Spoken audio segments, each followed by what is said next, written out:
Our story begins with our lovely main character, Holden Caulfield, and he just got kicked out of good old Pensy Prep.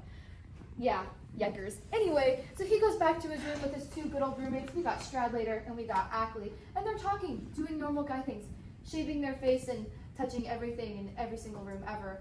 And then during this talk, we learn that Stradlater is taking good old Holden's friend Jane out on a date, and Holden gets kind of defensive, but nothing really comes of it because they end up going on their date, and Holden begins his early leave home.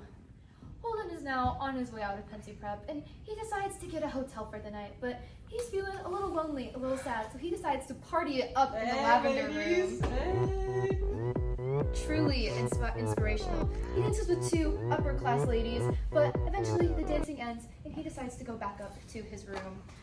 While he's in his room, he is going up the elevator, just doing his thing, and in walks Sunny, a prostitute. And of course, he's feeling a little down on his luck, and he decides that maybe, the $5 is worth it. So they go back to his room, but instead of doing actual stuff that is inappropriate for this video, they just talk. They talk about their lives and about how everything's kind of hard and kind of crappy. But then they start arguing over how much money Sunny was supposed to get paid. And Sunny storms out. But then, a little bit later, Maurice comes in and starts beating Holden up. After getting totally beat up by Maurice, he decides to go on a little date with good old Sally Hayes. But sadly, that date doesn't go very well because he insults her. You suck! And that makes her cry and leave. He decides to stay at the bar though, still get a little bit tipsy, and that's where he runs into his good old friend, Luce. They talk a little bit about their good old days at Pensy Prep before he left, but then of course Holden, that is, gets absolutely hammered and leaves as well. After taking refuge in his old English teacher's house, Holden decides that he needs to go see his little sister. So he sneaks into his house to ensure that his parents don't wake up. And as he's there, he wakes his little sister up and they begin talking. Holden tells her that he got kicked out of Pensy Prep, and Phoebe is very upset with this. And they start getting into a huge argument over whether Holden actually likes anything in his life or if he's just miserable all the time. Of course, they make up as true siblings do. And then Holden goes on his way because it is definitely very early in the morning. Holden decides that the best thing to do at this point is to run away. So he writes a lovely letter to Phoebe saying that he's running away and wants to meet her one last time.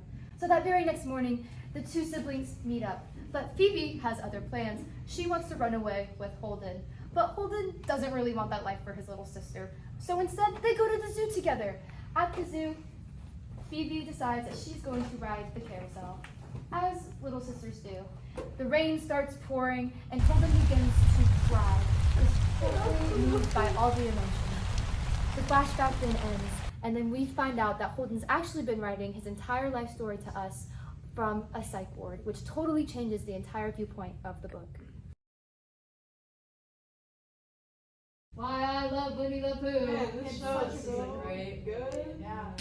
Hey, does anyone notice how there's no women in the show at all? Yeah, no female characters? And even if they Right, barely talk about Pooh, and so obnoxious. Yeah, I mean, I'm pretty sure that means that it doesn't pass the Bechdel test. Bechdel test? What's that? Well, it ties into the feminist theory, which is where a woman in media or literature doesn't have any representation. And if they do have representation, then it's only for the sole purpose for a man.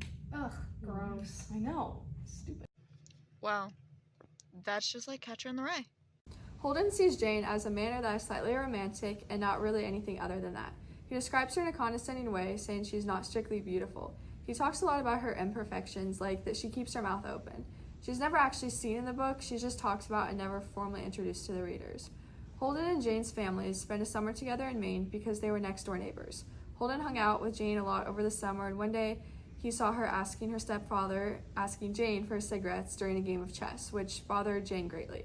He's an alcoholic and extremely untrustworthy, and Holden doesn't like the way Jane is treated by him, causing her to cry when asked about him and the relationship.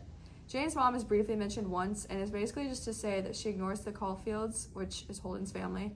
This is another tie to feminism and the fact that Jane's mom is not seen in the book either, only briefly and indirectly mentioned. Jane cries a lot, which reveals her vulnerability and seemingly helplessness, something that women in a lot of books and movies are portrayed as. They always need the guy to be there for them and to pick them up and put all their pieces back together when things fall apart in their lives. And Holden kind of does this for Jane. Jane should be an independent woman, but she relies on Holden as her outlet, the perfect example of how male authors tend to use feminism theory. Holden thinks a lot about Jane and their bits of time together even after the summer ends. For Faith is only around for Holden's pleasure. He calls her up whenever he feels like it and gets angry when she can't hang out at that exact moment or night. This really applies to the feminist theory because the way her role is diminished and put down and pretty minimal in the story. Holden only heard about Faith through other people and word of mouth, but he calls her and asks her to meet for a drink the next day. As soon as she offers, however, Holden says he actually has other plans and immediately hangs up. Faith is downplayed because of her role in her job and what Holden is really wanting from her. Although Holden never slept with her, Sunny, being a prostitute, raises questions such as why are women viewed as objects? Sunny's occupation suggests a system that exploits vulnerable young women, perpetrating gender power imbalances and unequal social relations. Holden's interactions with her can be seen as a manifestation of a patriarchal society that encourages male entitlement and the degrading objectification of women. Sally Hayes is an ex-girlfriend of Holden's in the book Catcher in the Rye. She's described as a very beautiful girl who goes to a private school. Holden decides to call her up one day and ask her out on a date. They go to a play together, then ice skating. During their time together, Holden angers Sally. He isn't a big fan of her because he thinks that she's a phony and doesn't really respect her. They get into an argument while out ice skating because Holden explains to her that he hates school and wants to run away with her, but she doesn't want to. She is annoyed by this, and then he laughs at her when she responds to that negatively. They leave the day after that, but he calls her again later when he gets really drunk to tell her about Christmas Eve plans. Sally isn't somebody that Holden respects, and he doesn't seem to like her at all that much, yet he wants to hang out with her anyways. Because of this, it can be concluded that the only reason he wanted to go out with her is because she's pretty. According to Holden, Sally uses phrases that annoy him, and she likes things that he thinks are pointless, such as the play they went to. It seems like Holden sort of just uses Sally in the story because he just wants some kind of human interaction. He doesn't seem to really be interested in her and rather spends his time thinking about another girl, Jane. He doesn't really treat her like a respected woman, but rather a thing that he can use for company when he wants it and isn't able to get it elsewhere.